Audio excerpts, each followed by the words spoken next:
የእንጨት ጫፍ ተሸክሞ እንዴት ይወጣል?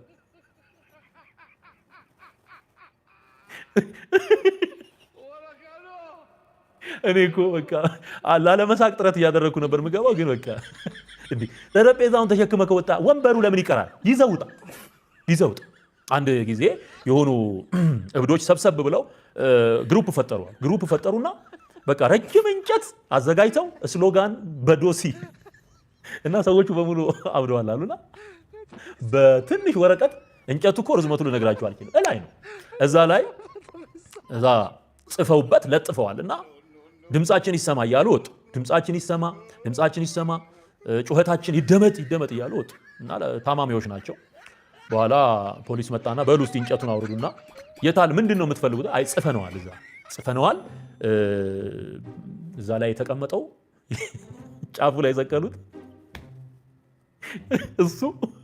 እሱ ነው ጩኸታችን አሉ። እሺ አውርዱትና እንየው ድምጻችሁ እንዲሰማ እኮ የሰቀላችሁት ነገር መውረድ አለበት ሲባል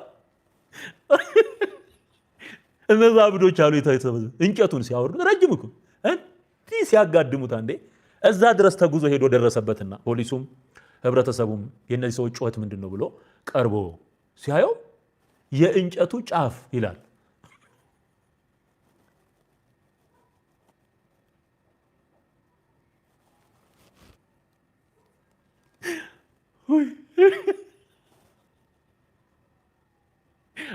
አቤት የእንጨቱ ጫፍ አውርዱ ተብሎ በግድ ሲዘረጉት የእንጨቱ ጫፍ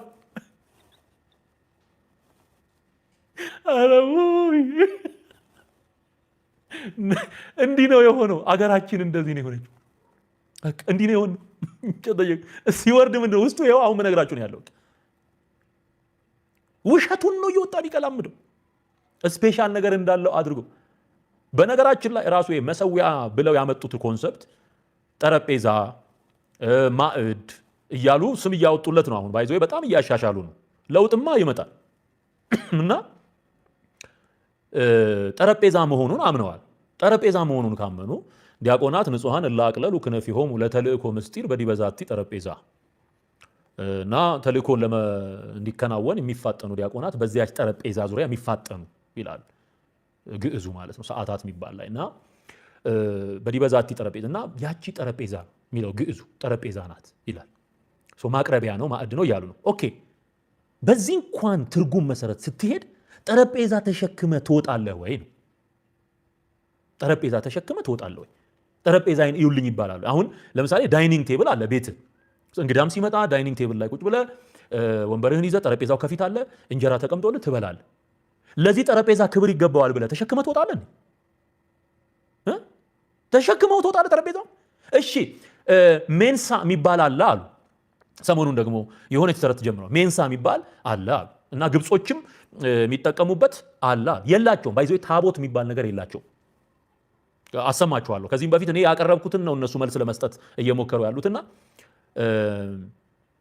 ታቦት ብለው ተሸክመው ይወጣሉ ወይ ስትለው አይ የለም ነው የሚለው፣ ግን አላቸው እያለ ይዋሻል። አሁን ግብጾች ጋር ያንን እንደነሱ አይነት የሆነ ጠረጴዛ የሚመስል ነገር ያስቀምጣሉ መሃል ላይ፣ ግን ያን ተሸክመው አይወጡም። የእንጨት ጫፍ ተሸክመው እንዴት ይወጣል?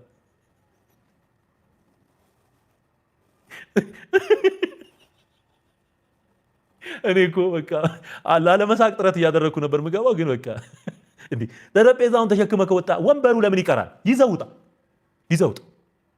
እያንዳንዱን ተሸክመ ውጣ። በቃ ጠረጴዛ ነው ብላችሁ እኮ አምናችኋል። እንዴ እሺ ግብጽ ያንን ታደርጋለች ወይ? የለም።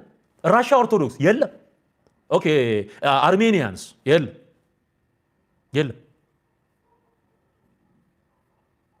አየው ጠረጴዛ መሆኑን ካመንክ እዛው እኮ ብታስቀምጡት እንኳን እኮ የሆነ ሰው ቀለል ይለዋል። አሁን እኮ በግልጽ የሚካኤል፣ የባርባራ፣ የአርሴማ፣ የሴቶችና የወንዶች ብዙ እንጨት እኮ ነው የሚወጣው። እንዴ